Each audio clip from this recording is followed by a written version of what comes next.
Hey everyone, I'm Megyn Kelly. Welcome to the Megyn Kelly Show and happy Tuesday. Have you seen the video of the Bud Light marketing exec talking about how she wants to change the perception of the company?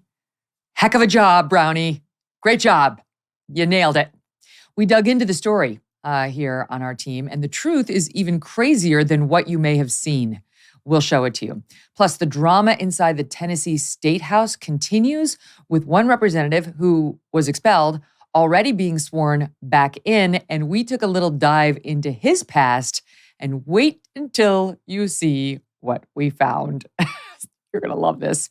So much happening, so today is the perfect day for the EJs. Emily Jashinsky is culture editor at The Federalist and host of the Federalist Radio Hour, and Eliana Johnson is editor-in-chief of the Washington Free Beacon and co-host of the podcast Ink Stained Wretches. Hey, subscribe to the show on YouTube and follow me on Facebook, Instagram, and Twitter. Dogs are massive parts of our lives. I can speak to that personally. They are our family members and they deserve to be treated as such. So it is important to prioritize their safety and their well-being. And one of the easiest ways to do this is by giving your dogs a safe and secure space just for them. The collapsible dog crate by the American-made company Impact Dog Crates is the #1 dog crate for protecting your dog and your home. Built from heavy-duty aluminum, this travel-friendly dog crate can be set up in less than 60 seconds and it folds down to just 8 inches tall. Now, I know what you're thinking, but a dog crate will be such an eyesore in my home. Well, not this dog crate. Not only does the Impact collapsible dog crate come in 5 sizes, one of which can even fit a Great Dane, but you can choose between 6 vibrant colors to match your home interior. Thanks to Impact Dog Crates, keeping your dog and your home safe is easier than ever. If you want to provide a safe space for your dog, head on over to impactdogcrates.com and use the code MK for 15% off your crate.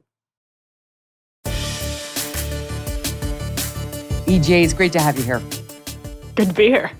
Good to be here. So I don't even know where I want to start, but I guess I'll just take them in that order. So Bud Light is in the midst of a bloodbath. It's a bloodbath for Bud Light in the wake of its ridiculous marketing person's decision to expand the brand by catering to a segment of the population that is less than 0.01%. They've completely abandoned their actual core base of buyers. And Fox Business has an article posted right now talking about, they went out and spoke to various distributors, various bars, various restaurants, and so on.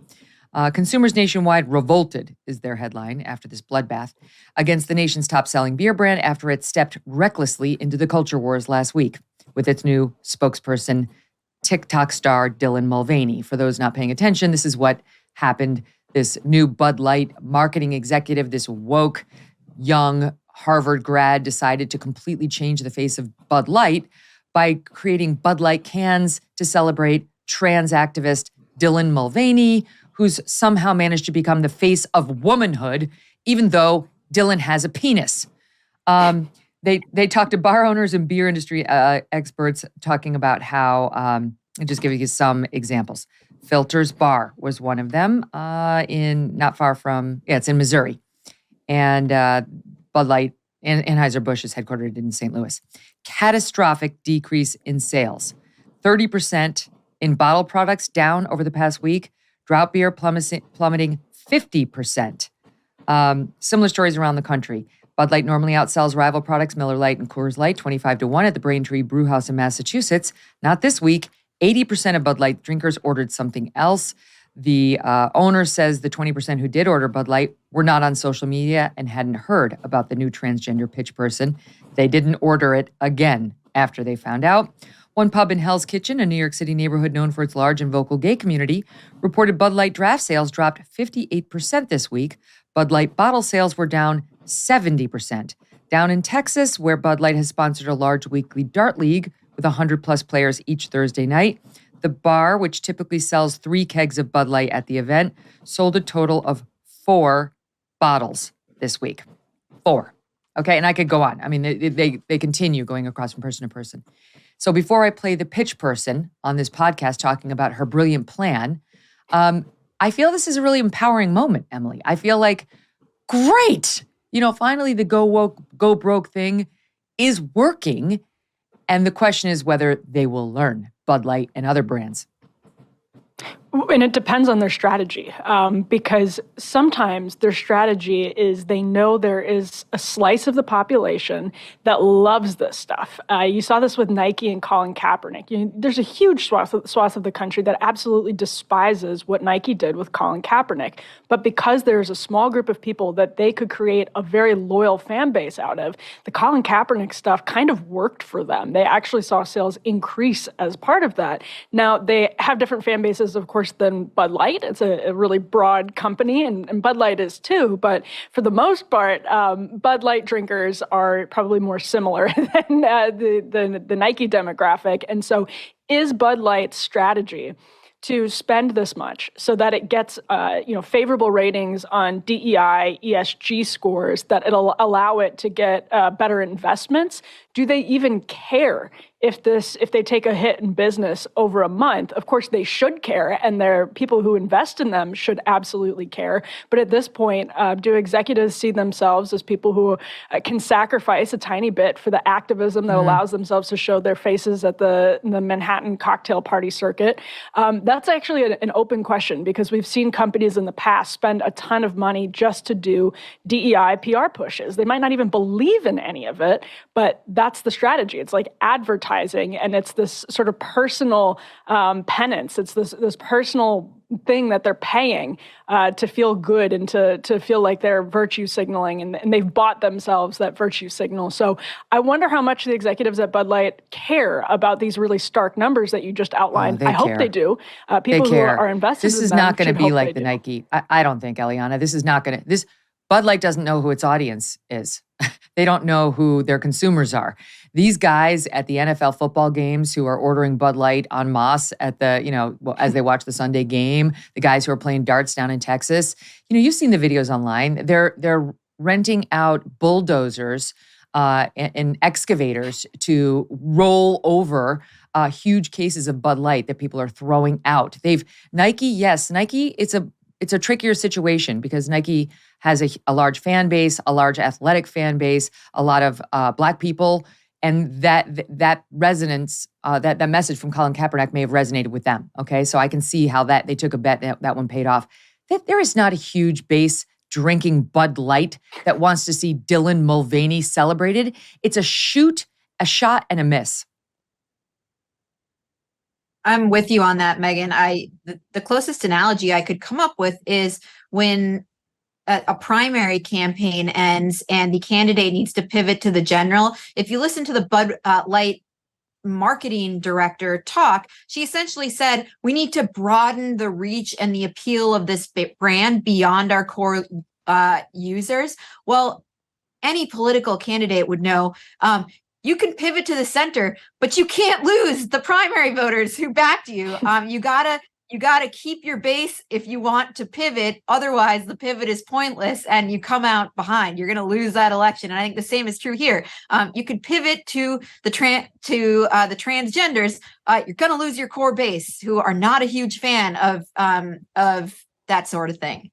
Right, exactly, right? Especially right now, and especially with this nasty woman's messaging about how shitty Bud Light's existing base of customers is.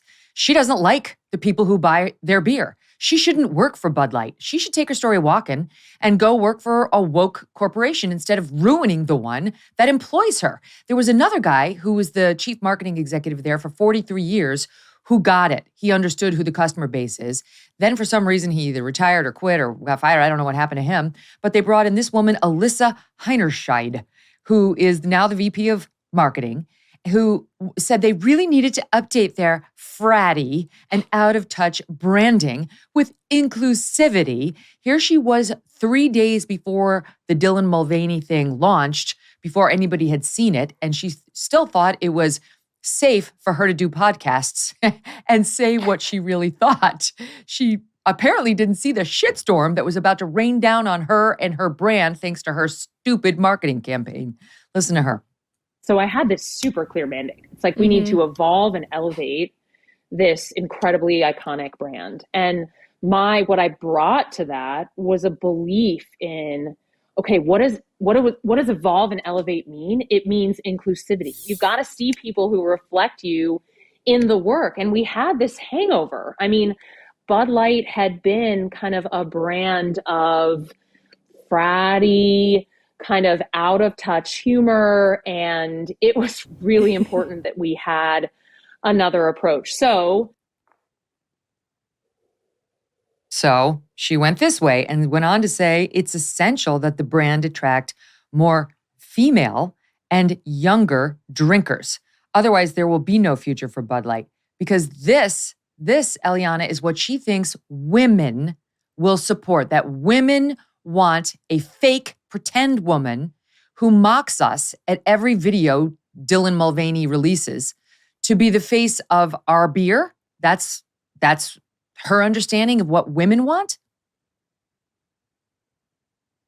There is something I think really offensive about saying that this transgender person, Dylan Mulvaney, who is an adult man, is a spokesperson for women, will appeal to women, and I do think like there is a social stigma against saying that because you're accused of transphobia, but it is wrong for adult men to take the place of speaking on behalf of and marketing to women, if that is the point. Mm-hmm. No, it's absurd. I don't care how much of a social stigma there is. That's a man. We're looking at a man on camera right there. That is a man, a man, a man. At best, it's a trans woman. Dylan Mulvaney isn't a woman and will never be a woman. And I don't care how many surgeries Dylan has. There's only one way to become a woman, and that is you're born into it. And the absurdity of not just Bud Light, Emily, but Oil of Olay is now using Dylan Mulvaney as. So what if I put Oil of Olay on my skin, I'm going to get man hair? Am I going to grow a beard like Dylan clearly has in the close-up shots? Because Oil of Olay, you can take your story walking. I don't want your brand. You know what? I love my non-facial hairy face, which doesn't have any stubble because I'm a woman. I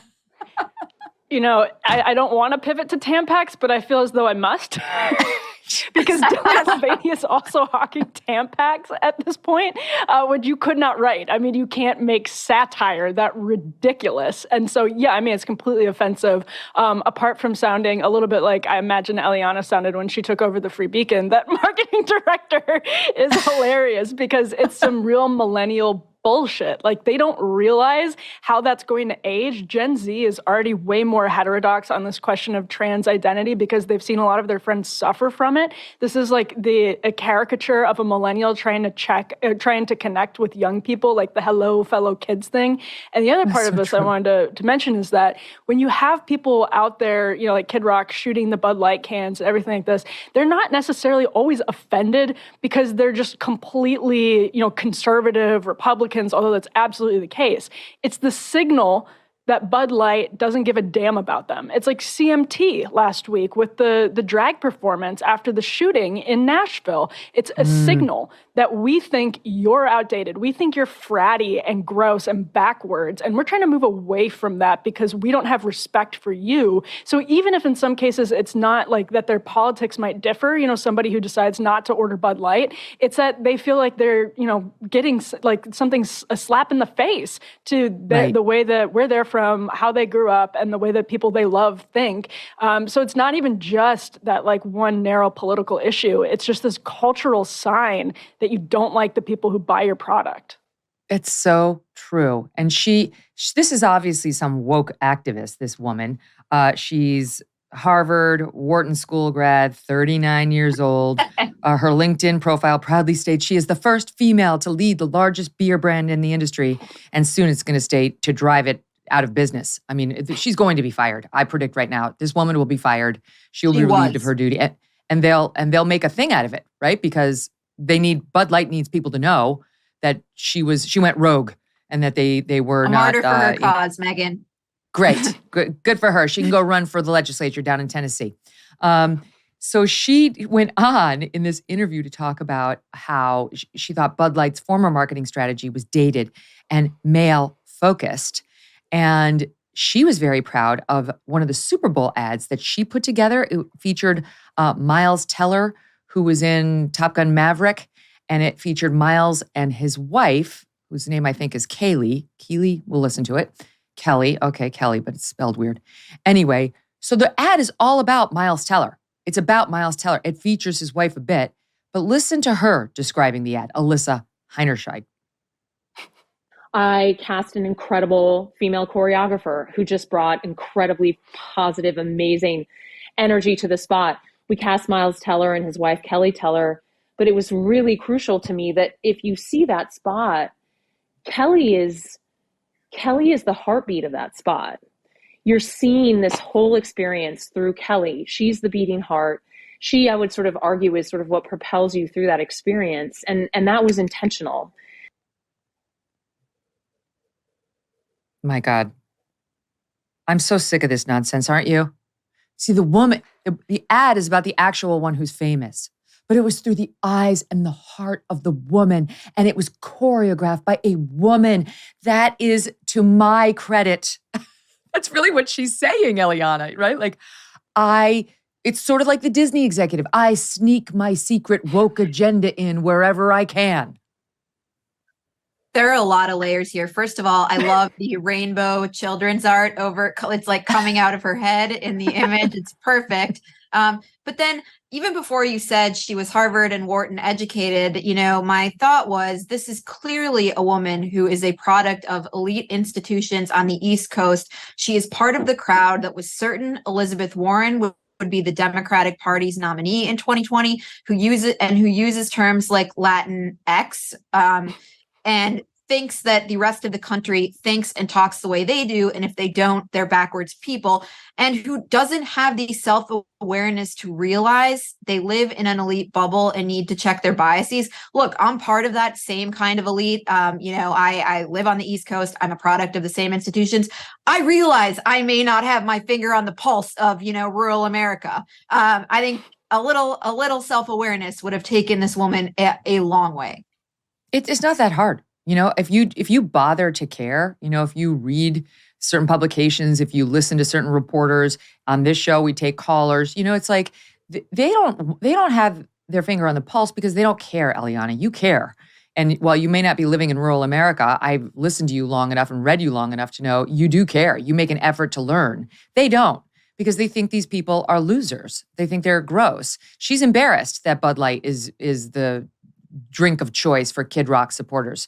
She's grossed out. She wants it to be the people who are at Harvard and Wharton who are drinking that product. And she's gonna change that single-handedly right before she gets her ass fired, which is going to happen again. She's gonna have to pry those top shelf liquor martinis out of their cold, dead hand. It's so true. Here's the thing. You mentioned, Emily, the score, like the DEI scores that these companies, because why? Why is Oil of Olay and Bud Light and Nike sponsoring Dylan Mulvaney now for fucking sports bras, okay? I'm sorry, Dylan doesn't have breasts. Dylan's been taking some sort of a hormone that has turned Dylan into some, I don't know what's happening there, but those are not breasts. And Dylan doesn't need any sort of a bra, never mind a sports bra. The three ladies on this program right now have 6 boobs between us, and we actually know what it's like to wear a bra, and no one would be inspired to buy one based on non-breasted Dylan Mulvaney prancing around in a Nike sports bra. By the way, Dylan also appears to have an eating disorder. I'm just going to say it. But Dylan is about 40 pounds soaking wet. So this should not be anybody's spokesperson for anything. If there were a woman who looked like that, she couldn't get an endorsement because they'd say she clearly is unwell. Okay, so why are they doing this? You touched on it, Emily, that they get these scores. They get these sort of their CEI or DEI scores, Corporate Equality Index. This is from New York Post report. A lesser known part of the burgeoning ESG score system, environmental, social, and corporate governance is ESG. And we already knew that a lot of these big investment firms, BlackRock and so on, will look at your ESG score as a company before deciding whether to invest in you. But this is something a little different. It's subsumed inside that movement, and it's being pushed by the country's top investment firms. The scores are handed out. Here's the problem. How do you get a good ESG score or a good CEI, Corporate Equality Index score? You have to please the Human Rights Campaign. The Human Rights Campaign, that's the organization that was headed by Alphonso David, who was secretly advising Andrew Cuomo on how to bury all the women who are accusing him, right? It's supposed to be like, yay, pro-gay and pro-LGBTQ. And secretly this guy was like, screw those women, let's bury them. All right, so he was forced out. But this is a hard left organization, Emily. And so no wonder if you need to get their approval, of course you're going to use Dylan Mulvaney and the like. It's this amazing alliance that's developed over the last decade, I would say, between the far left sort of activist class and cultural activist class, not economic activist class, but cultural activist class and big business. It's incredible to see their marriage come to fruition. And that's exactly what this is when you have firms like BlackRock, and not just BlackRock, but they will actually score companies. You can see it on the Human Rights Campaign website. They score these companies, and then that's used for investors to determine where they're steering capital. And this is like incredibly important because it's a great glimpse into how divorced a lot of the decisions these big companies make, especially investment firms make. They're not divorced. They're not in touch with the market. They're completely divorced from market forces. This is not free market capitalism. This is something completely perverted and distorted that prioritizes the opinions of this elite group of investors, DC activists, politicians, and you have good luck doing something about this. I mean, some people are trying, and you have Vivek Ramaswamy, who's now running for president, out there like trying to blow the horn and wave the red flag and say this is happening. But good luck. It's not like you can just stop going to that store that you really like going to in your small town because they did something you don't like. It's not a boycott that's as easy and connected as that. It's completely a distorted market system that prioritizes the ideology of people who are completely out of touch and who have this binary where you are either fully culturally progressive or you are necessarily a bigot. We have heard this out of the mouth of the President of the United States, who's talked about Jim Crow 2.0 and a Georgia voting law that's not even as strict as his own states and Delaware's. We've heard him talk about Jim Eagle and all of that stuff. If you are not fully on board with their cause, you are a bigot, you will be penalized. And you will be penalized even if you don't proactively support them. Maybe you just quietly support them. No, it has to be proactive. Otherwise, you will be penalized. So it's just extortion that has completely shifted the incentive system in the market and in society. It's like, I don't get it, because you're right. You can't avoid the companies that take the knee to this human rights campaign and scoring system. They include, the top scores go to, in the following order: number 1, Walmart, Amazon, Exxon, Apple, CVS. I mean, as much as I'd love to tell you I'm going to throw out my iPhone and not get my scripts filled at CVS anymore, I'm not doing that. I'm not stopping using Amazon. So yeah, we're already doing business with those who have been captured by this. And I don't totally understand like how it works, because does Walmart really need the money of, BlackRock at this point? They're making their own money. I don't get why they'd be on the knee for one of these scores in the Corporate Equality Index. The woman who's now running it after they bounced out Alfonso is named Kelly Robinson. She worked as a political organizer, Eliana, for Barack Obama's 2008 presidential campaign. She's the one who decides whether a corporation gets a thumbs up or down. Gee, I wonder how that's going to go. She's a Black woman who identifies as queer. She said this week she hopes to lead a broad intersectional coalition for change. I am a community organizer through and through, and I kind of look at the fight that's in front of me, I guess, through that lens. Some of the tweets she sent out lately: discriminating against transgender athletes is wrong and a violation of federal law. Trans women are women. That's it. That's the tweet. No, Ms. Robinson, they're not. Sorry. I mean, I know I'm being vulgar today, but this whole topic is bringing it up. Like, trans women really are chicks with dicks. It's true. It's a short, catchy catchphrase, but it's really what's happening. They're not women. They're fake women. They're biological men masquerading as women. And most of them we would get along with and we'd be kind to and we'd use their pronouns. But this activist class must be defeated and shamed. Those I will fight all day long. And she's one of them. She's one of the people out there who's now influencing these massive corporations, Eliana, and changing the face of the brands. I read the New York Post report with great interest, Megyn, and I did think that the missing piece in that report was some kind of reporting indicating how closely these companies watch this index and pay attention to them, and then how they change their actions in order to game it. Because there is a chicken and egg question for me in this. Is Bud Light doing what it did here, and are other companies doing these things because they're staffed like people like the marketing executive from Harvard and Wharton, or are they doing it from outside incentives, or are they in fact hiring the people from Harvard and Wharton to game this index? I still think there's a lot we don't know about the causal mechanism here, but part of me does think that the people at the top echelons of corporate America think this way, and anyway, they don't need to be beaten with a stick or have some outside incentive like this index put on them to behave this way and to lecture others in this way and to try to change their companies. And also, they are beholden. We've seen a million times over and over again. They're beholden to the 22, 23, and 24-year-olds who fill their ranks from Ivy League schools on the East Coast and from the best schools on the West Coast, and who come in demanding this stuff, or they face an uprising. So I do think we don't quite know the causal mechanism here. Whole thing, right, exactly. I mean, all I know from the Post report on those companies, they say the 20th anniversary edition of the CEI, Corporate Equality Index, now includes over 1,200 participants and more than 800 top scorers. And then they go on to list that they say this means that employers at over 1,200 companies agreed to have their policies and benefits analyzed by the Human Rights Campaign Foundation. And that includes those 5 that I just listed. Now, this could be, and probably is, if it's been going on for 20 years, something that began with, are you hiring gay people?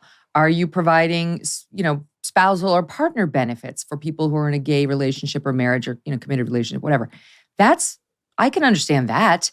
This is morphed into something very, very different. And the Bud Light partnership with Dylan shows it, right? It shows just how far it's swung. We are not yet at the point where America's behind that. 2/3 of the American people do not agree with this Kelly Robinson that trans girls should be allowed to play trans sports. The majority of Americans are against that. And even of the percentage that say they're in favor, I'd love to know what they would actually do if it were their daughter, right? I mean, it's like one thing when you tell the pollster, it's something else when it's actually your kid. So I don't know, but it's a real problem. And I think the Bud Light moment is going to be an important one, because that in particular, they misjudged the fan base. That you got Kid Rock's fans out there, they're not going to be quiet. Travis Tritt, he got rid of all the Bud Light on his tour. He said he knows a lot of other country western stars, country music stars who are doing the same, who are just not being public about it. It may not be the same as Oil of Olay, because most women who use Oil of Olay are not on Twitter all day or TikTok or even aware of what the hell the brand is doing with Dylan. By the way, is TikTok's audience really like those women? Aren't they more like with the Bum Bum Cream founder? I'm not sure. I'm not exactly sure they're using. Anyway, it leads me to my next question, which is, speaking of the TikTok influencers, Emily, now this is apparently Joe Biden's reelection plan. We are being told that the White House is trying to curry favor with this group of influencers. They're teaming up with TikTok influencers to help tout Biden's record on social media, that his digital strategy is an army of influencers, is the way Axios says it, because he needs to sort of connect with young people. It doesn't seem entirely stupid to me, because his numbers with young people are great. He definitely does better than most Republicans with young people. Yeah. And it's just like when you look at the lists of some of these influencers in the Axios report, just deeply, deeply unserious political commentary. One of them is like a current NYU student. And I watched one of the videos. It was like unbelievably dumb. But at the same time, you can say there's a case to be made that Republicans, conservatives are just completely behind the curve on this and should have their own influencer army of people going out to, say, vote Trump or whatever it is, making dumb videos to get people to vote for Trump, because maybe there's an argument that works with people on TikTok. Maybe there's an argument that you can inject yourself into the discourse more easily if you use TikTok. I don't think anybody should be using TikTok, period, but that's another conversation. So I actually see maybe there's an argument that they're just being smart, and they're also talking about bringing influencers in for potential daily White House briefings, which I don't think that's super smart, but maybe conservatives should be doing something similar, and Joe Biden just gets it. But at the same time, when I watch these examples, they're so cringy. I don't know if they're actually going to work. The thing is, Eliana, I say they're great. They're not great. I mean, the young people want Joe Biden replaced. If you ask them who they want to be the Democratic nominee, they say someone else, someone other than Joe Biden. But when it comes to the issues, they support him way more than they support the Republican Party. Abortion's been a huge motivator for the young vote.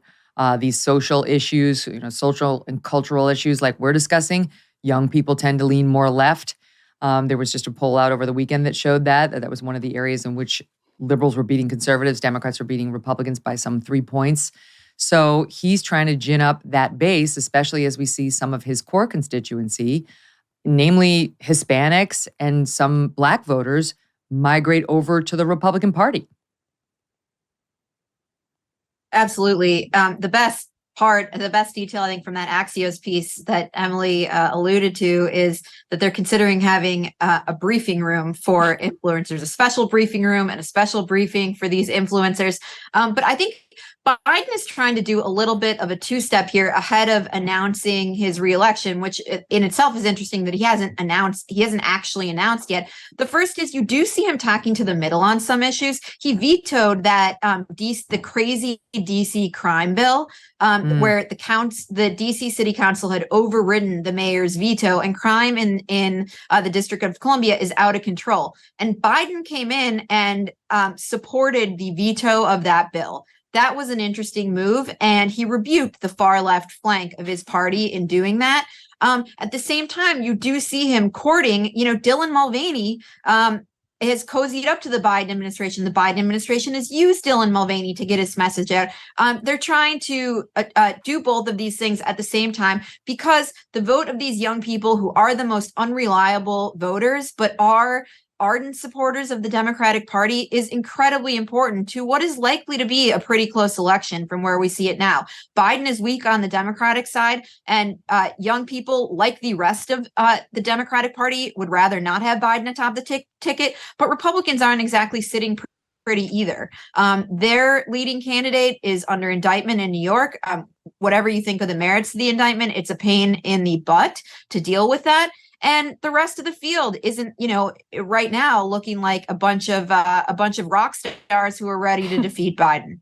Well, and there is a real question about whether abortion is going to be the game changer in the next election. Whether what happened in the 2022 midterms is going to happen again when we get to the next presidential race. We have not yet had a presidential election post Dobbs.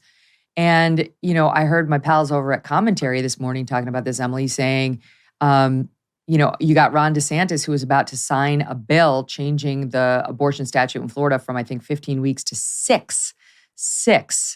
And I understand, the pro-life audience is like, keep going. But it'd be nice for the pro-life audience, I'm sure, to win elections. And this could actually seriously impact Ron DeSantis' ability to do that on the national level. There's a big difference, especially for young women, between 15 and 6 weeks. It's going to be really interesting to watch how the different Republicans handle that question. And Ron DeSantis, another issue young voters care about a lot is climate. I mean, that's one of their biggest priorities if you look at polling. And DeSantis is actually kind of interesting as a Republican, a little heterodox as a Republican on climate issues. But then on the abortion question, I have a different, perspective on what's moral versus what's politically expedient. And there's just no way that 6 weeks is politically expedient. But the one way that can be, if Republican candidates want to stand by that, is to be completely unapologetic and bold about it, because I work with young people a lot, and what they're missing, and they sort of have this fuzzy concept of it, is moral clarity. And if you talk to them about that, they've been brought up in this totally postmodern world. And when people come to them with something that is clear, Alexandria Ocasio-Cortez is pretty good about this. She's very bold and confident in what she believes is right. She's not like wishy-washy. That's really attractive to young people. And Republicans often sort of take the left's bait and muddle their message on these different things. So if you're going to do it, you better be prepared to not apologize, to defend it, and to be completely shameless about it. And there's an argument. I can see Ron DeSantis doing that, but it's much, much more difficult. There's no question about it. That is huge with young voters, though, because it's why Ben Shapiro is so extremely popular with young people. Even a lot of young people on the left listen to Ben Shapiro because they want to know the best argument, and they want to know something that's sort of rooted in research and truth, because right now it's just truth is relative. Everything is what you feel, like the Bud Light executive. I just did this. This was important. And so to come with that sort of grounding is really helpful. I love AOC should have business cards made that just read "dumb but certain." That's a great calling card. That nails it. Sums her up perfectly. All right. When we come back, I have got to show you this video of one of those Tennessee lawmakers, the so-called Tennessee Three. And I'll ask you whether he is having a Hilaria Baldwin moment. There's a tease. More with the EJs coming up. If you're like me, you're growing more and more concerned about the future. The market is all over the place. Inflation is at its highest level in 40 years. Interest rates are skyrocketing. Market experts predicting a recession and using scary terms like economic hurricane. If you want to protect your future, consider the precious metal dealer American Hartford Gold. They can show you how to protect your savings and retirement accounts by diversifying your portfolio with physical gold and silver. All it takes to get started is a short phone call, and they will have physical gold and silver delivered right to your door or inside your IRA or 401k. And they keep it simple. This is the highest rated firm in the country with an A+ rating from the Better Business Bureau and thousands of satisfied clients. And now, as an exclusive offer for our fans, if you call them right now, they'll give you up to $1,500 of free silver and a free safe too on qualifying orders. So don't wait, call now. Call 866-518-2955, 866-518-2955, or text Megyn, that's MEGYN, to 65532. 866-518-2955 or text Megyn to 65532. So the story of the so-called Tennessee Three continues to make headlines. I have to say, I'm not miffed at all about what the Tennessee legislature did to those guys and that gal. Fine, you broke the rules. You were rude. You obstructed debate because you didn't get your way. You took the bullhorn. You're out of here. I have no sympathy. Now one of them's back in because that's the way the protocol works. Some city group gets to decide who fills the vacant seat. And they put him back in. I think that was Justin Jones. There's Justin Jones and there's Justin Pearson. So Jones is back in. All right, fine. I mean, the left is talking about this truly like these guys are Martin Luther King Jr. I mean, it's crazy the way they're making stars out of them. My team told me that they went from something like 20,000 followers on Twitter to 240,000 followers on Twitter. You're seeing all these media people talk about one of them marched through the streets with about 1,000 people like, that's how it's done. This is democracy in action. Oh, come on. It's like, okay, nothing's going to change in Tennessee. There's not a single Tennessee voter who voted Republican last time who's not going to vote Democrat. You're kidding yourselves if you think otherwise. That's my take on it. But here's the best find of the day, okay? And I'm going to tell you where I found it because I got it off of Twitter and then my team looked into it, but I want to give credit to the gal who called it to my attention online. Justin Pearson is one of the faces of the new movement, all right? He's one of the ones who took the bullhorn and went up there and yelled to the congregation, I should say the legislature, and got the people riled up in the balcony. And this guy has become a star. So this is Representative Pearson, who says, we're now way more powerful than the NRA, and won't say whether he's going to break the rules of decorum again once reinstalled on the floor of the Tennessee legislature. But he is also a preacher. And we have video of Justin Pearson. And by the way, he sounds exactly the same. I could give you 5 clips of him sounding exactly this way on the floor of the Tennessee legislature. But we pulled a clip of him preaching about this whole thing. Take a look. Let us go into the house of the Lord. I'm so glad to be in the house of the Lord with you this morning. Would you mind going ahead and praying with me now? Mother God, Creator God, loving God, holy God. The movement lives or dies in Memphis. The movement lives or dies in Memphis. The movement for justice lives or dies in Memphis. The movement for democracy lives or dies in Memphis. Let them expel. Let them kick out. Let them do what they must. There's a promise that Sunday's resurrection is on the way. Okay, that was Sunday. Just a few years back, in 2016, here was Justin on camera speaking to potential followers at Bowdoin College. Hey everybody, I'm Justin J. Pearson, and I'm running for president of PSG. Dissenting voices, voices that may be more liberal or more conservative, in order that we can reach a point of sort of the radical middle, where conversation and dialogue happens and growth happens. Can you believe? It was Peachy Keenan on Twitter, by the way. Can you believe? Emily, I'm sorry. He's a faker. He's a faker. This is what our society does to young men who set out. He sounded like Obama in the original video, right?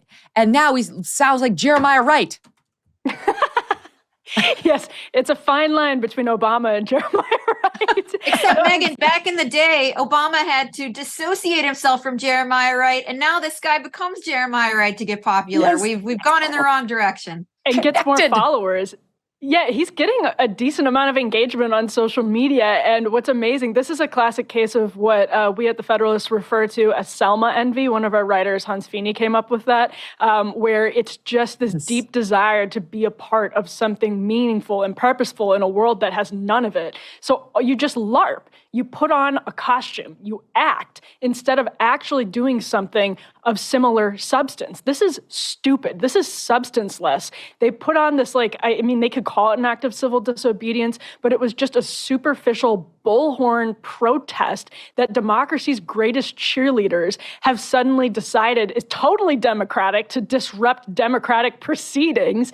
They were punished. I maybe would have censored them before kicking them out, but like you, Megyn, I'm not miffed by it. It doesn't bother me that much that they weren't just censored and instead were expelled. That's the political game that everybody plays. And to see the most sanctimonious people now championing these guys is unbelievable, but in some respects, totally believable, because when you have nothing real of substance to cling to, you just create nonsense and act like you're part of something more important. And in a sense, I mean, it's hilarious. I usually try not to laugh when you're playing SOTS, but I could not help it. I just burst out into laughter on that one because the contrast is so stark and incredible. At the same time, though, it's really sad because there's so many people looking for meaning who have to find it in stupidity like this that's doing nothing to help the world. He's a faker. He's a poser. He's the male Hilaria Baldwin. I need to see it again. Can we see little short versions? Let's play 2016 Pearson first. Hey everybody, I'm Justin J. Pearson, and I'm running for president of PSG. Dissenting voices, voices that may be more liberal or more conservative. Okay, that's good. Now let's play a little Preacher Pearson from literally last Sunday. Memphis. The movement for justice lives or dies in Memphis. The movement for democracy lives or dies in Memphis. Let them expel. Let them kick out. Let them do what they must. There's a promise that Sunday's resurrection is on the way. He went to Bowdoin. I mean, he's in a blue blazer at Bowdoin. His next job will be at Bud Light. Yes. Or he could get a job at the Human Rights Campaign, maybe. This is absurd. This is the person like, oh, I will lead the movement. Oh, okay, wait. Right after I finish with Chess Club and American Musical Theater.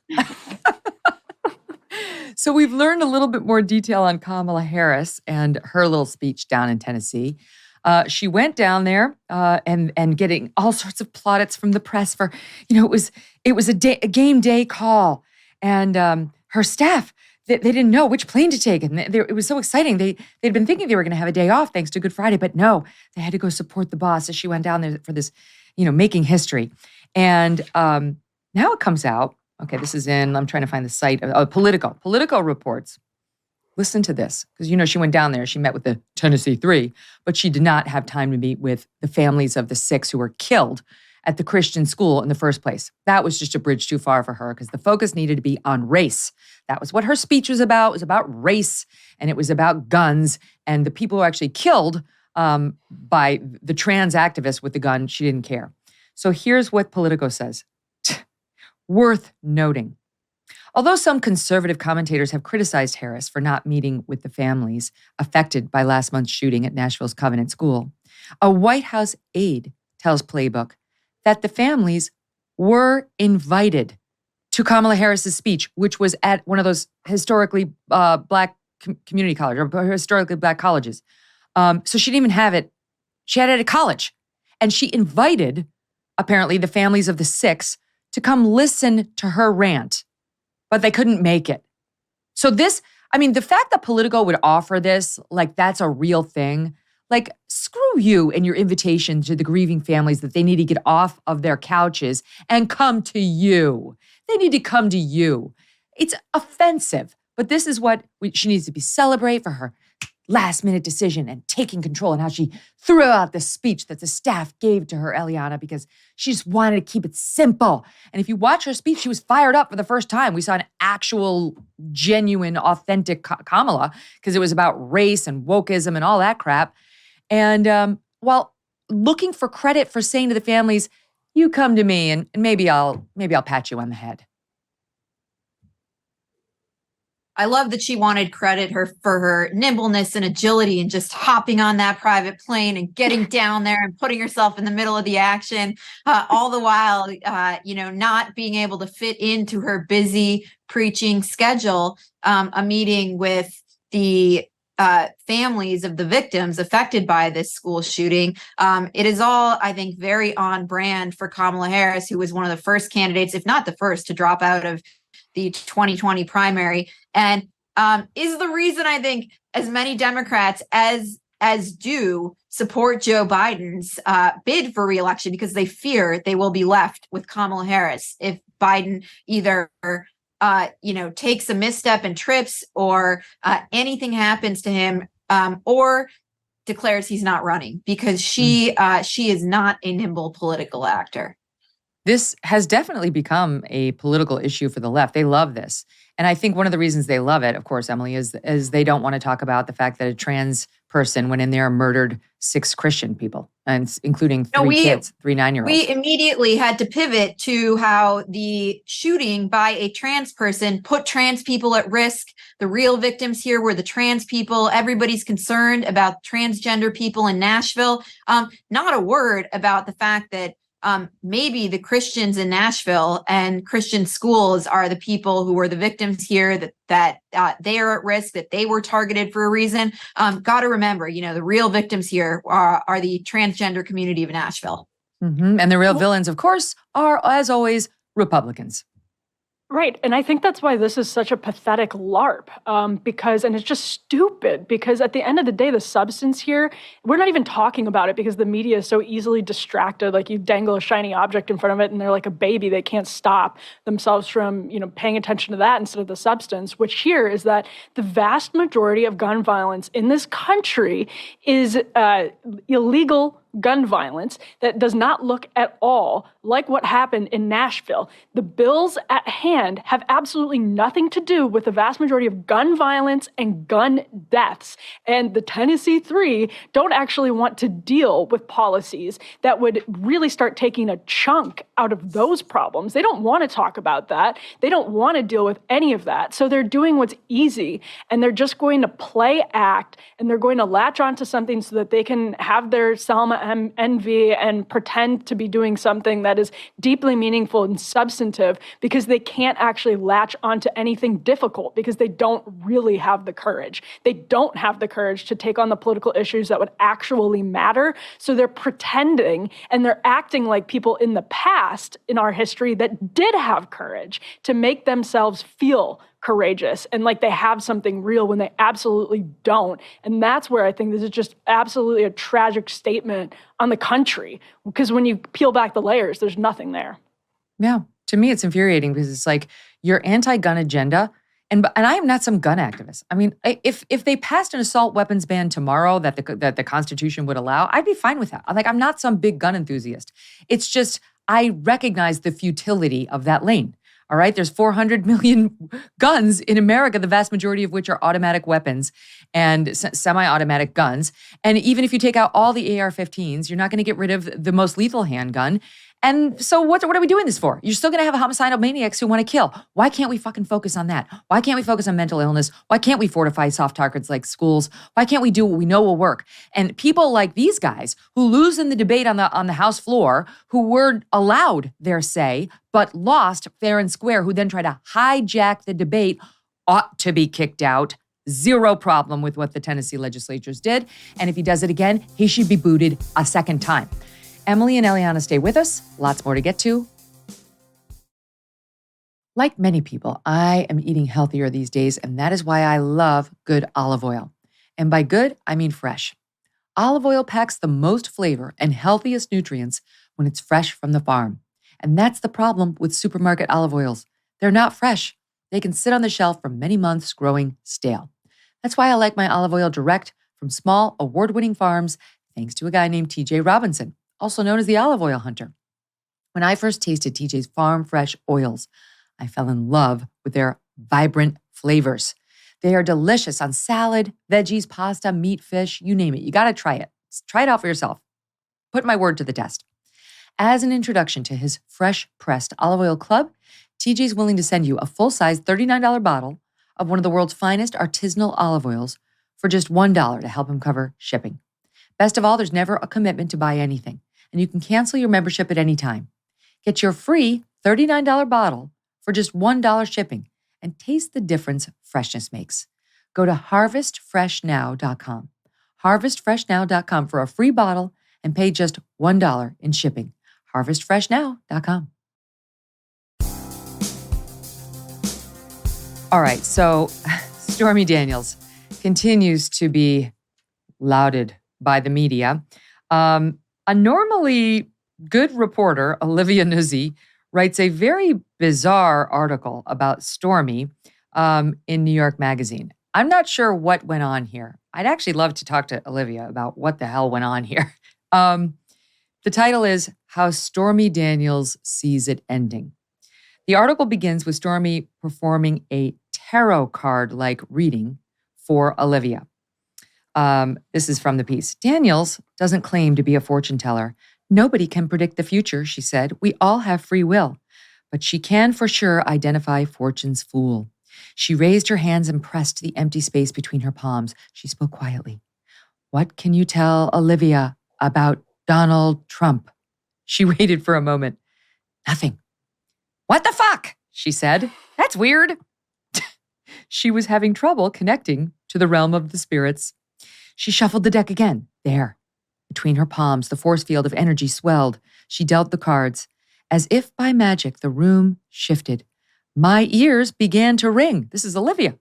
Tension spread across my forehead. My eyes filled with tears. I looked across the table and met the dealer's gaze. She was crying too. The cards confirmed what she already knew. And then here's how she goes on to describe what happened. Okay, this is what the cards read and why they cried. First, she saw the past. This is the Unity card, she said. It's normally very beautiful. It means everything is connected, but not today. When the card landed on the table, it was upside down. Reversed, it means everything's coming apart. Next, she saw the future. Have you ever watched Harry Potter, she asked. This is the golden snitch.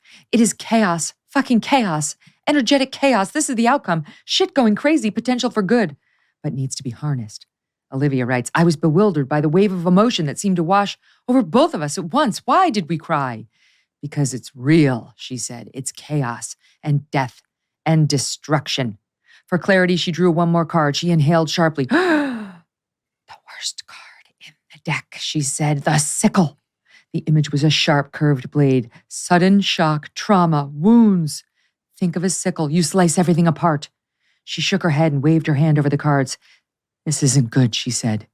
"It's not good." She threw her face into her hands. "To me," she said, "this is the perfect combination for a riot or a civil war." What's happening? Eliana, I'll start with you as somebody who is the editor-in-chief of the Washington Free Beacon. What's happening? Olivia is not a crazy person. She's normally a very good, sound writer. To me, I think this is sort of part of the madness of living under the Trump era with some touch of Trump derangement syndrome and being in the presence of this woman who is being treated as a deity by many in the left wing right now, as the single woman who's going to bring down Trump. I think that's one explanation. It does also seem like there's a little bit of tongue-in-cheek going on here, because hearing you read that, it's pretty clear to me that Stormy Daniels is out of her mind. And there is a comical aspect to the fact that this woman has caused Donald Trump so many problems. He really has been this Teflon figure in American politics. And there is something sort of humorous about the fact that this lunatic is the person who is casting this long shadow, not only over his presidential bid, his first presidential bid, where he paid her off, but now his second presidential bid, where he's tied up in court with her. I mean, talk to her. She's not the world's greatest genius, as you can tell from Olivia's reporting. And my sense is that's kind of the upshot of this piece. Also, you can tell if you've watched Summer Hummer, she's not. Sorry, we did a deep dive into her movie history. All right. But Emily, I have to say there's something a little strange to me about Olivia crying with Stormy Daniels over tarot cards. And I do think Olivia is definitely of the left. She is a good reporter. She's a great reporter, but she is of the left. And I do think what this reveals is just the deep trauma that people feel on all things related to Donald Trump, the people who hate him. I think that's as good of an explanation as any. It's also, I think, an interesting example of how, like, they're crying in the moment, but when you read what Olivia wrote down, this is just like nonsense. It's so general. It's a civil war. It's just like so incredibly general that it could be absolutely anything. You can just slot it in there, and I think it's a great example of how. So you're right, of how smart people can get sucked into really stupid things. I don't know. I'm not going to venture to guess about Olivia's faith background or anything. I think that's typical more in general now when people are sort of untethered from something deeper and more meaningful. But Olivia's interviewed her before, and I assume has some sort of pre-existing relationship that goes back to at least 2018. So maybe it's also a little bit of the new journalism. You're connecting with your source, but it's just a really weird emotional thing that I wouldn't write about. Honestly, I honestly wouldn't write about because I don't really think it's that interesting so much as it's just strange. I don't think we learn anything that moves the ball forward from this conversation. I don't think it's particularly entertaining so much as it makes you sort of question anything that comes out of Olivia's pen. See, I think it's interesting and entertaining, but perhaps not for the same reasons others do or that were intended. Yes. She goes on to say this. This one jumped out at me for reasons you'll understand. She's speaking about what it's like to be, on the other side, the wrong side of Donald Trump, writing about it. Few people know what this is like, and the few who do stick together. Kathy Griffin, Mary Trump, and E. Jean Carroll, that's a woman who's suing Trump, have all remained in close contact, sharing an understanding of this particular type of traumatic chaos. Quote, "I would say strange bedfellows, but I don't want to," Mary Trump joked. "It's like the weirdest incarnation of Charlie's Angels ever." Mary Trump admires Daniels for her strength in the face of these strangest of circumstances. Quote, "It's not just that she's handled it well, but that she's handled it very intelligently. You can't tear down a woman who has no fucks to give about this." Kathy Griffin, quote, "History will see her not just as an adult film actress first, but as a warrior. She's a real cog in the wheel of his attempt to climb to fascism," and goes on from there. Eliana, I have to say, so to me, as soon as I see a quote of Mary Trump, I tune out. As soon as I see anything involving Mary Trump, I click off. Mary Trump knows nothing about anything. She barely knew Trump. And she's been treated like the biographer of that Trump book, Art of the Deal, like she's been his psychiatrist for 50 years. This woman is a glommer who just wants to see her face on TV. That's what's obvious. They treat her like she knows everything. Like she's Melania. Okay, they're strange bedfellows. What, Kathy Griffin, who held up the decapitated Trump head? She's in the same club as Mary Trump, who hates Trump, and E. Jean Carroll, who sued him. You know what? It is possible to be on the wrong side of Donald Trump and to not be his number one fan, and to move on with your great, beautiful life, and to not harbor your bitterness and let it ooze out of every pore, and to actually be fair when talking about the man and not just suffer interminably from Trump derangement syndrome. I can tell you that personally. Some of us are mature enough to get beyond petty political squabbles and to move on in this world. Maybe that's what these three women have in common, that they are not capable of that they've chosen to mire themselves in this toxic stew of hatred, which biases every single thing they say. And that's why they get all this airtime talking about their hatred for Trump. To me, it's sort of absurd. I can't believe they're not inviting you to their seances, Megyn. There might actually at this point be a little voodoo doll of me there, Emily. I don't know. Too real. I don't know. But anyway, to me, this it underscores everything that's wrong with the media because they're celebrated for their little club, as opposed to the recognition that these are Trump haters. And aren't you just admitting that the number of features you do on them undermines your attempt to paint yourself as objective? Oh, this is ridiculous. The idea that I got crosswise with Trump and now I'm a victim. I mean, nobody knew Mary Trump's name before she came forward and made herself a celebrity and established her identity as a Trump foe. The same is true of Stormy Daniels. Nobody knew who any of these women were. And the result of becoming Trump's foe is you get profiled in New York Magazine and you get to be on every cable television news show and you get a contract here and a contract there. What a load of garbage. Give me a break. I will say I appreciate Olivia including information about Stormy Daniels' weird doll, Susan, who was featured in an episode of Kelly's Court. We'll get to the episode number. We took a deep dive on Susan. We were hot on this trail, all right, long before Susan became a household name. I'm so proud. Okay, she writes, across the room on a small high chair in the corner was Susan. Sometimes I love the news cycle. Go to YouTube, people, and look at the pictures that we are putting on the board. A doll possessed, Stormy said, by the spirit of a child from the 1700s. A friend of another child who had died of cancer. Before Daniels read the cards, she handed me the doll. Its eyes startled me, blue and alive. As we processed her reading, she nodded over to the corner. Susan's crying too, she said. This is the woman who's going to be the chief witness in the Alvin Bragg case against Donald Trump, Emily. I sense trouble ahead.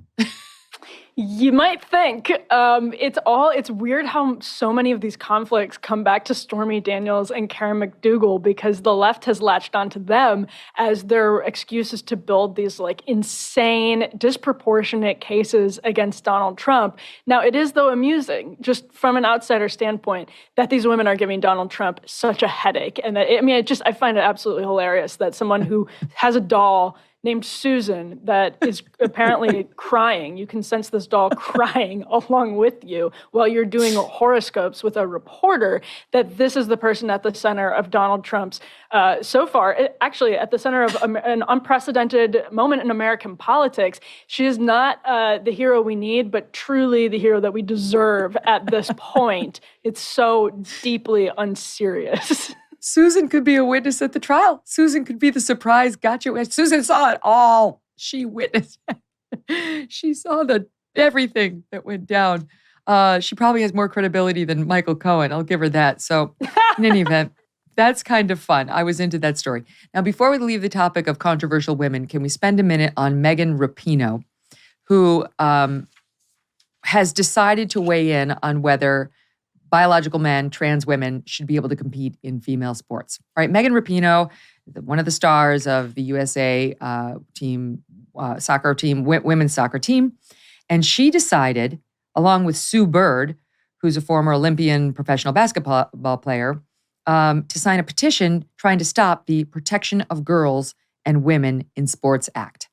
They've decided now that they're on the bench, Eliana, and not playing, to ruin sport for my daughter and yours and everybody else's out there. They've decided you're a bigot if you don't think that biological men should participate in sports like soccer. Okay, sure, that would be totally safe. Like Megan Rapinoe would have ever given up her spot to a transgender player. And like she wouldn't have objected if she had to play a transgender player on the other team from Brazil or some other country who would have kicked the you-know-what out of her. This is where I've drawn the line on my swearing. In professional play. Any professional male player, biologically male player, could absolutely crush the female player across from him, both athletically and physically, and it would be a danger. But she wants my daughter to go out there, who is a soccer player and happens to love people like Megyn Rapinoe, because I don't inject my politics on sports athletes who she admires. She'd sick that person on my daughter in a New York second just to bonify her woke credentials and make herself look laudatory in the eyes of her colleagues. It is amazing. Like, we've really come full circle on the feminism thing, where we had the movement in the 1960s and 70s.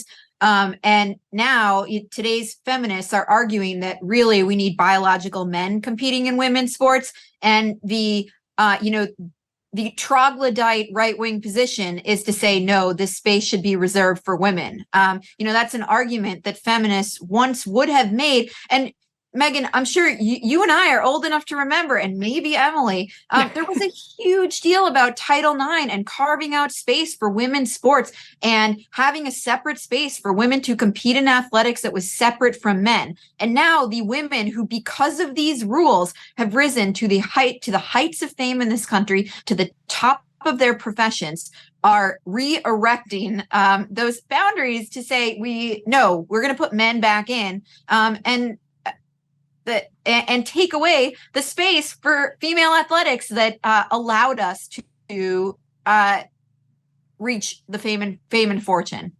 It's true. And Megyn Rapinoe and Sue Bird, from what I can tell, have a lot of medals and a lot of money. And you know what they don't have? Daughters. So they can take a seat, because those of us who do and need to worry about their safety and their fair play object to your desire to push men into women's sports. And I don't give a damn, and most people don't, what you call me or others who feel as I do. I will fight you. I will fight you tooth and nail as you try to endanger my child and take away her fair shot at a medal, at winning, at the wonderful feeling of crossing the finish line first, or winning in a fair game, which Megyn Rapinoe benefited from and Sue Bird benefited from. But again, to assuage their own colleagues, their own fan base, they now want a different rule. They want a different rule for my kid than they had to play under. It's disgusting. And by the way, what does this act do? It seeks to clarify Title IX by classifying athletes by biology. That's it. It seeks to say sex, meaning male or female, means what we think it means. It doesn't include what you identify as, Emily. I think they ought to be ashamed of themselves. They should be. It's completely regressive and backwards. And as Eliana notes, it's not just sports that the women's movement, the second wave of feminism, fought for. They fought for separate spaces in general. They fought for women's bathrooms. They fought for women's locker rooms. They fought for women's categories like Best Actress, Best Female Artist, all of these things so that women would achieve. And maybe they don't make perfect sense in the actor-actress category, but when you're looking at things like separate spaces, women's shelters, these are accomplishments for the women's movement that are now being completely yanked away by people whose success is built on a fair system. And one question I always make sure to ask anytime I interview an athlete who's, Riley Gaines, last time I talked to her, when I talked to the two Connecticut track athletes who've been on the losing side of this, and that's still on appeal. Right. Yeah. Every time I talk to them, I ask them one question. Are people's scholarships being affected by this? Because the left purports to care about income inequality. They purport to care about the middle class. But actually what this does is take elite interests and then subjugate working class girls who are getting, or middle class girls who are using scholarships to get an education so that they don't have to go into tens of thousands of dollars of debt because of the government's dumb subsidies the left has supported for years. So it's completely regressive on so many different layers: safety, fairness, financially. It just, you can keep going down and it's completely backwards. But people like Megan Rapinoe have absolutely no incentive to stop saying this nonsense anti-woman stuff because the media cheerleads them. The small group of people in the media believe the exact same way. And it puts them at odds with the rest of the country and just sows further division instead of allowing us to just turn the page on the stupid backwards chapter. Mm-hmm. You mentioned Riley Gaines. Of course, very much in the news, given what happened to her at this San Francisco State University. She complained about it, of course. She was physically assaulted by a trans woman. She says, and we saw the mob attack her and chase her into a room where she had to stay for 3 hours. They were threatening that she wouldn't be released without money being paid to them and so on. She tweeted about it. And Eliana, the woman who runs the university who spoke out about it, blocked Riley Gaines on Twitter. She blocked her. I mean, the absolute cowardice of the people running our universities. Oh, Megyn, don't get me started. I will. Get her started. It is not limited to athletics. The same people who are running Bud Light marketing are running our universities. Okay. At the Free Beacon, we've spent the past 3-4 years reporting on these controversies that have overtaken the top law schools in the country, who are producing the best federal judges, Supreme Court justices, Yale Law School, Stanford Law School. We've gotten a close-up look at who the administrators are at these schools. It just happened at Stanford Law School, where an administrator there got up, took the mic from a federal judge, and asked the federal judge, who was an invited guest of the Stanford Law School, to consider whether the juice was worth the squeeze of the harm that he was causing by hurting the feelings of transgender activists in the audience. And by the way, they took issue with the fact that this federal judge had denied the motion of a transgender defendant to be called by female pronouns. They were incredibly aggrieved by this and shouted the judge down as a result of this. And the Stanford University administrator intervened on the behalf of these protesters. So that is who's running. Wait, can I just add something to that? The transgender inmate that the judge refused to acknowledge the chosen pronouns of, if memory serves, was a convicted pedophile. And yet this is the poster child for the activist cause. You will call the pedophile by the pronouns of choice or you will be shouted down at Stanford Law. Keep going. And you will sit in jail with the pedophile, or you will sleep next to this man at a women's shelter after you were just abused by a man, and that's exactly what you're running from. It's just so progressive. Mm-hmm. Right, exactly. Sorry, Eliana, I interrupted you. Keep going. No, but those are the people who are running the country's top universities, who are blocking Riley Gaines on Twitter. And it's no wonder that to see the quality of and the ways of thinking of the people running our university, who, again, I'm going to come full circle here, are the same people who are in senior management positions at top corporations and companies across the country. Harvard University graduate, the Bud Light marketing woman. Exactly. There was an article not long ago, early April. This is dated April 2nd, New York Post. At the lower level, not yet college, but it's happening more and more in high schools. And Project Veritas under James O'Keefe did a great job of calling attention to some of this. Massachusetts school superintendent candidate says his job offer was rescinded after he addressed two women on the school's committee in an email as ladies. He emailed two women and began the email with ladies and then went on from there. And they rescinded his offer. It was a microaggression, you see, Emily. And you're not allowed in their weird Massachusetts world to refer to two women as ladies. Like, I don't know people who would be offended by that. I think I may have called you gals ladies at some point in this podcast. who in their right mind finds that kind of thing so offensive that they pull a guy's job offer? Well, and it's the same thing. You can't say guys, you can't say ladies, you can't use gendered terms at all. And if you look back at universities, you can find this stuff as long as like 10 years ago. It was like the university, I forget, I shouldn't say because I forget the specific case study, but one of the universities put out this insane guide back in 2015 that sort of blew people's minds. But even then, it had already been happening for like at least 5 years. These microaggressions had started to become really mainstream, and some of these theories had started to sort of move from the fringes of academia into the bureaucracies, where they were being taught as the only acceptable sort of guide and manual to interpersonal relationships at the universities. All that is to say, this isn't going away anytime soon. There were a bunch of articles just last year about the so-called vibe shift.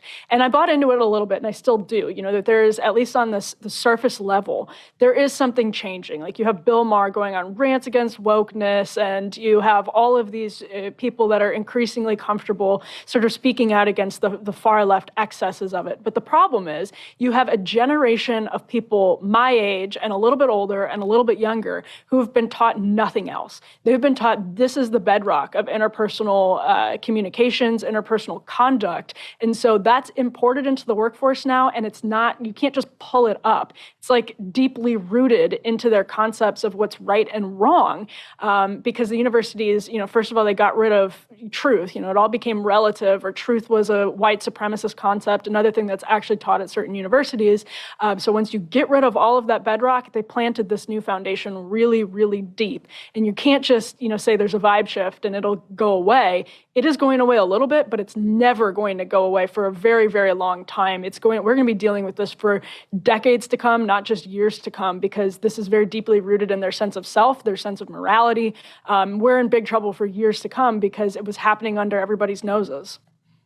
This is why the two frontrunners for the GOP nomination are the most outwardly unwoke, anti-woke warriors in GOP, in the GOP field, right? I mean, and Vivek, you mentioned Vivek, he's definitely anti-woke too. He's not one of the front runners, but I'm just saying, like, there's no accident that he was attracted to the GOP and is running as a Republican. They're sick of it, Eliana. I think normal people are sick of this. Ladies, and you're fired. You lose your job opportunity. You get blocked as a biological woman who gets physically attacked for sending out a tweet about what was done to you. The university statement apologizes to your attackers. A trans person shoots up a Christian school, including 3 9-year-olds to death, and the left turns it into a story about how the trans community is under attack. They're sick of it. Megyn, it goes so far beyond not being able to say, hey guys, or hello ladies. While you were talking, I just Googled the Stanford Elimination of Harmful Language Initiative, which when this got news coverage, Stanford had to pull it back. But don't say basket case, because it originally referred to one who has lost all 4 limbs and needed to be carried around in a basket. Oh my God. Don't say committed suicide. You must say died by suicide.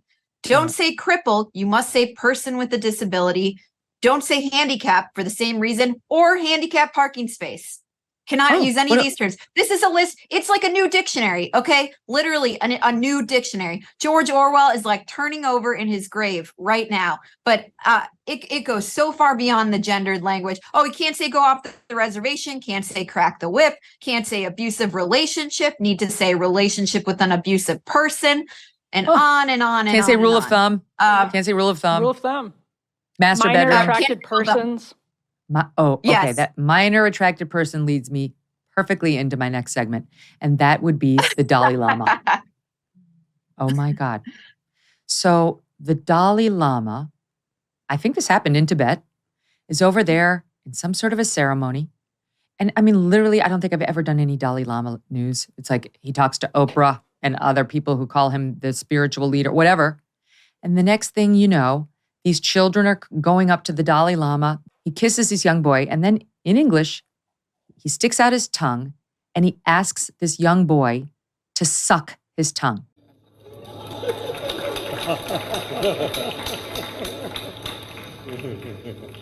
My tongue.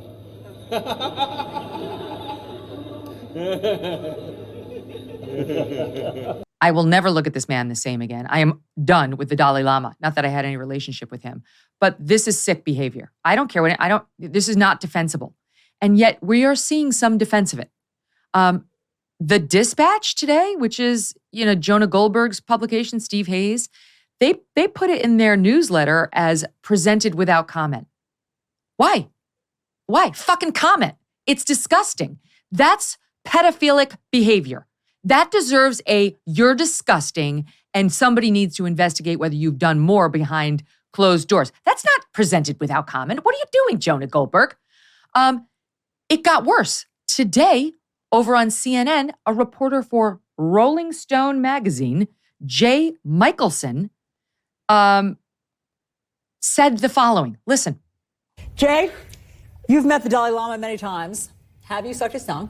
I have not. The Dalai Lama is a very playful human being, and we may see this in a weird, kind of gross, sexualized way, but this is about as sexual as a bowl of plain rice. There is nothing sexual or erotic happening in this encounter, as you can see by the reaction of the people who were there. This was clearly something that was at best, insensitive to how this would be seen by a large swath of the world population.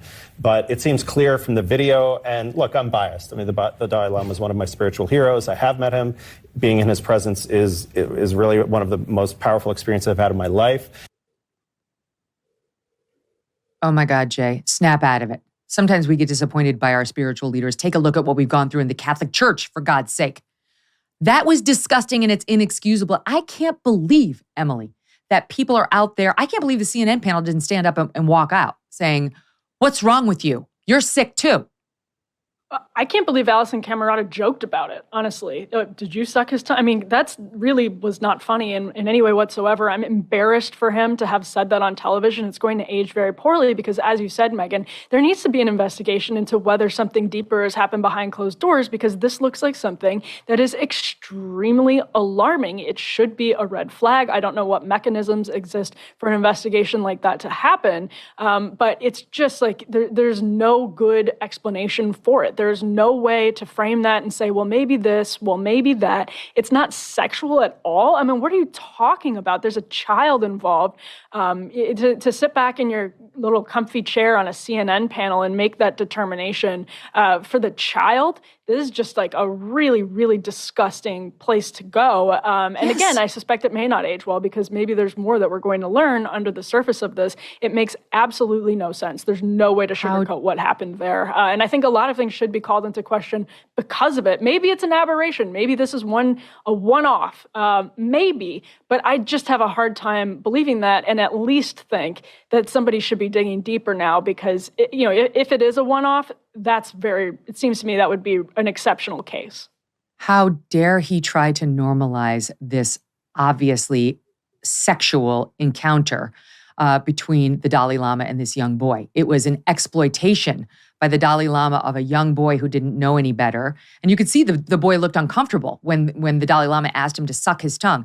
I'm told that in Tibet, it is common for people to stick their tongues out at other people. It doesn't mean what it means over here. That's not an unusual practice as it is here. Sucking somebody else's tongue, I'm told, is not usual at all. And what the Dalai Lama did was inarguably inappropriate, Eliana, to the point where the Dalai Lama had to come out and apologize. The international community was horrified by what they saw there. It's stunning to me that there's any hesitancy to call it out for what it is. I think that's the key thing. This is something that the Dalai Lama has already come out and indicated wasn't right. And what raised my spidey sense was if this is something that he's comfortable doing in public, it does raise some questions about what is happening in the places that we can't see, because it is a very strange and abusive thing to do to a child in the public eye. But apparently he didn't anticipate the blowback of that. And that raises, I think, a lot of other concerning questions. I feel like this is too close. Anybody who defends this, you're getting us closer and closer to the normalization of the exploitation of children. And that is just a hard line we don't cross. Jonah, I'm sorry. I like Jonah. I like the Dispatch. I'm one of the founding contributors to the Dispatch. It's not that I agree with all of his positions, but I like his newsletter. You don't, no. The answer to this problem is not presented without comment.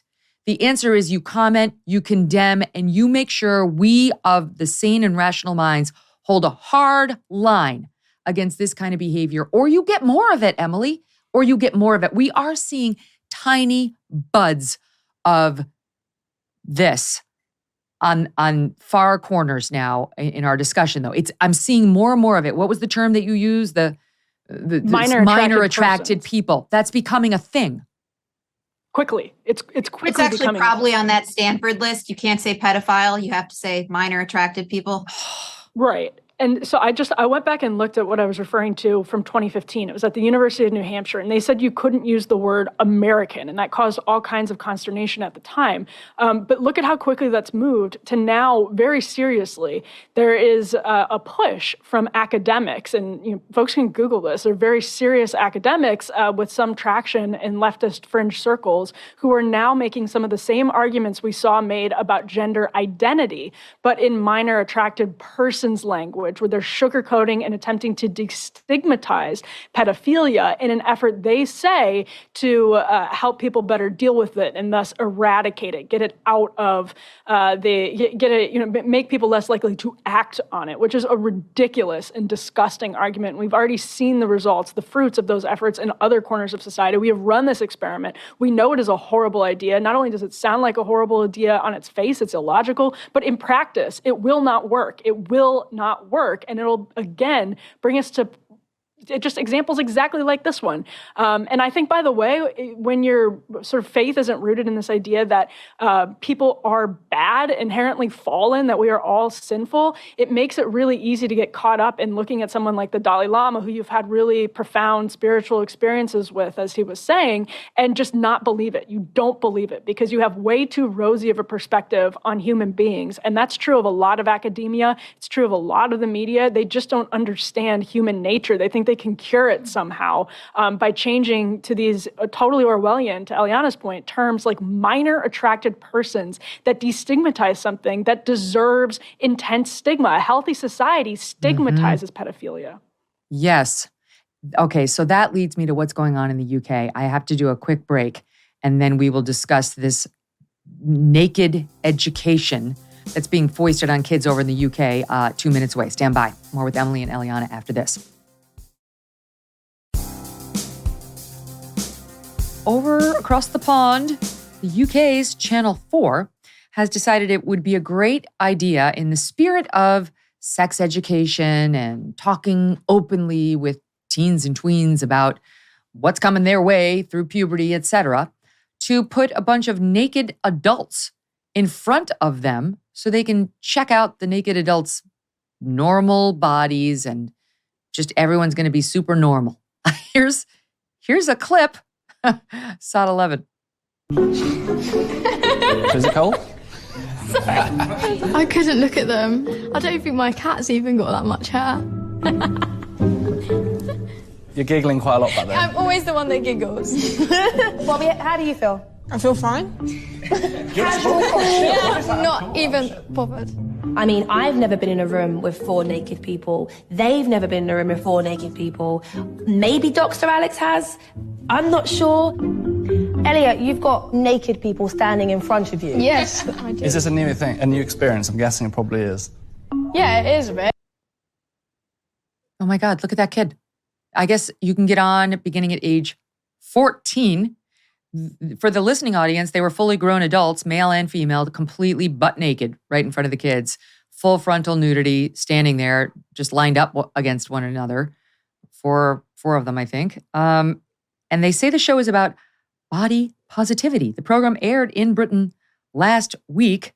They say they're going to discuss things like, the first topic was body hair, talking about when they developed pubic hair, how much they shave, and so on and so forth. Emily, thoughts on whether this is going to encourage body positivity and or anything else? I have no idea what the consequences of this will be other than completely messing up these children, like traumatically, even if they seem like they're just nodding along happily, because when you think about it, one of the more disturbing elements is how many layers of sort of bureaucratic control something like this has to go through until it hits the public. Think of all of the production, the people who commissioned this, the parents of the children, everyone who just said, yeah, this is a good idea, let's go ahead with it. And then it hits the public. I mean, so many people had to be behind that effort, and nobody thought to say, maybe let's pause. Maybe people did and they got kicked out and were unsuccessful. But think about all of the people who were just comfortable participating in this. It's really hard for children with developing brains to process the consequences of this at the moment. We all know that. They might think something is fine and cool and edgy in the moment. 10 years down the road, 20 years down the road, which we're not even thinking about. As an adult, you look back and realize that your brain wasn't fully developed and that really had an effect on your relationship with the opposite sex's body or your relationship with sexuality in general, because it's abnormal. It's not normal. It shouldn't be normalized. And these poor kids are now blasted all over the internet forever, having this experience. It's true. Like what parent would put their child on set, like 2 feet away from some random stranger's naked penis and with cameras rolling, let that be their first exposure to a naked man or a naked woman? And by the way, that doesn't even account for the children at home who are channel surfing, looking for Britain's Got Talent's latest performance and stumble across naked people, Eliana. I don't really know where to begin with this except with the parents and what the hell were they thinking here. There is something sort of pornographic about it. And I don't know, like, call me old school. When I was growing up, it was before everything was on the internet, but it was like kids used to like sneak Playboy magazines behind lockers and like, that's good enough. Like, this is not, yes. The real nuts and bolts of sex weren't learned in sex education in 6th grade. Okay. And so I really do question the benefit of like all of this adult teaching children about this stuff. It is not a reflection of the way the real world works. Can I tell you too, like, I've seen enough B-roll of those ugly naked bottoms. I don't need to see any more of that. So it also has it has the weird effect of, and I realize, yes, there's Playboy. Doug used to tell me that he and his buddies would steal the Playboy off of whatever their dads or somebody's dad's, trunk. And they used to text, I guess Playboy was always 88 pages. And they used to just text each other, not text, but like call or say to the other person, 88 pages. And then they'd know that somebody had gotten their hands on a Playboy. That's the American way. That's the old fashioned way. That's the way it should happen. I'm with you. As a young girl, I never saw a male naked body until it was by choice in an appropriately sexual situation where, I was intentionally seeing the male naked body. I wouldn't want to see that fat, hairy, disgusting man in front of me as representative of what my future held. I'd probably go asexual. You're like depriving these young people, Emily, of the opportunity to discover all of this for themselves in what can be a totally magical, great, exciting, nerve-wracking, but fulfilling setting. Why do I want to look at somebody's disgusting cellulite-ridden backyard and a hairy front? I don't want to see that as my future if I'm a 14-year-old girl sitting there. Really quick, Megyn, I think like this stuff is supposed to happen in private spaces. And so much with social media and other things in our culture is dragging out what was once happening in private spaces out into the public. And this is not only in a classroom, but then broadcast on television. And it is not right. Like private things, including sex and the discovery of sex, should be private. And it really should be left to parents to decide. Some parents don't talk to their kids about this stuff at all. Other parents talk to their kids about it all the time. It should be up to parents how to educate their children about this, but like keep it private. And keep it age appropriate. I wonder what Camille Pawley would say about this because, the wonderful philosopher, art critic, writer, because to your point, Megyn and Eliana, this stuff is typically done in private. It's human nature. There's a reason for that. And there's something about the mystery of sex that's incredibly powerful and intoxicating for men and women, and to completely demystify sex. Polly has written about when Hollywood had the code and how Hollywood movies were so much sexier when they had to obey different rules because they really had to work to make sexual dynamics appealing and interesting and entertaining and intriguing. And when you demystify all of that, she's written about the Kardashians, for example, just being completely bare butt, all of that stuff.